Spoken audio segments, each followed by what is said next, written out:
So iris and pupils are very straightforward to work on, but here goes some tips for you. You can always work on the size of the pupils and the iris itself, depending of what is the kind of, let's say, the emotion that you are working on. For example, is very common, or is a classic, no, the one of where we are pulling this one up, and probably also the iris up in order to create that kind of cute face a little bit, you know.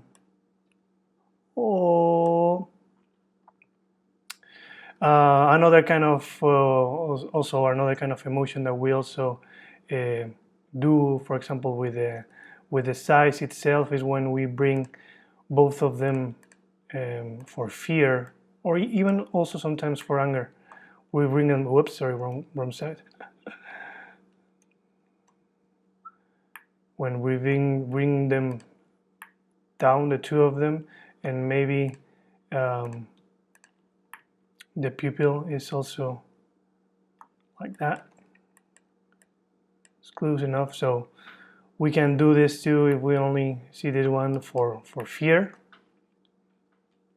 So yeah, help yourself to get closer to what is the emotion that you are doing with the size of the pupils itself.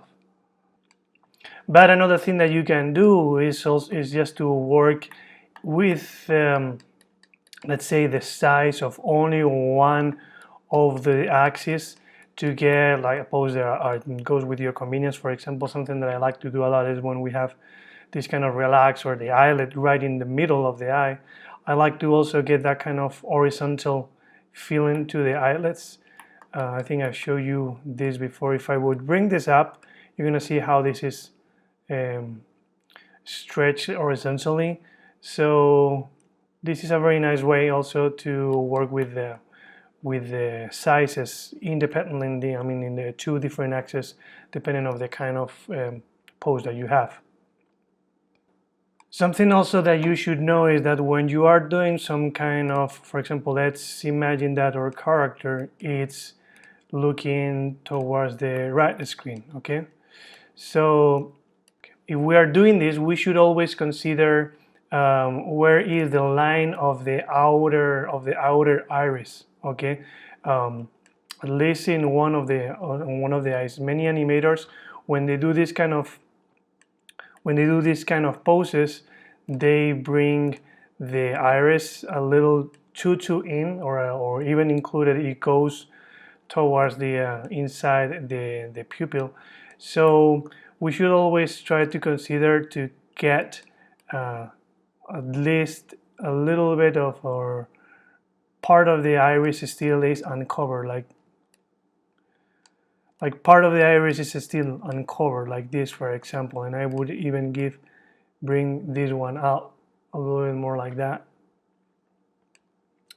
Otherwise, when we are rendering, we used to have some issues if we're covering too much. If we do too much of the pupil, it's gonna give issues on rendering. So my recommendation is always to bring it more or less in a position like that.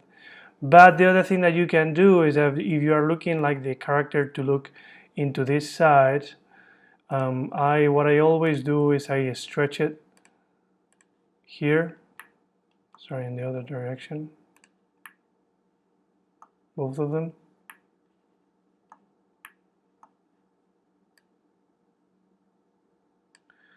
Something like that. And I try to make it work with how is this character or how is the line of the eyelid. So this helps also a lot to create more clarity and also more cartooniness, of course. But it gives also like a lot of appeal, and it's clear, and we don't, let's say this way, I'm basically the line, if you see what I'm doing, the line of the pupil is actually almost the same than the line of the eyelid, right? So this way we know that we're not crossing, going too far into the iris, and it helps a lot also to create clarity in an eye that is working better than just pure circular like this. Anyways, whatever happened, don't go too far, don't go this far, okay? Just keep it right in the border. Something else that you also can do if you are working on a very cartoony show, or not even that, I mean, everything can be done in certain degree, right? So this is an idea that you can even apply in a more realistic kind of show, but in a more subtle way. Is quick eye darts like that, for example. If you're doing like a character looking from one side to another, you can just apply this kind of in between, right in the frame, what is in between the two positions, right? That is smearing, right? So for that you will need to really squash or stretch, depending on the position, to create that sensation of that the pupil is being dragged, right? True, in this particular case I'm pushing it a lot, so this is very cartoony, right? So use it at your own discretion. But a good idea to also have in mind, and this adds, if you are allowed to do this and if you like doing these kind of things, you can have lots of frames of the character holding still and just doing this kind of eye darts. That adds lots of life.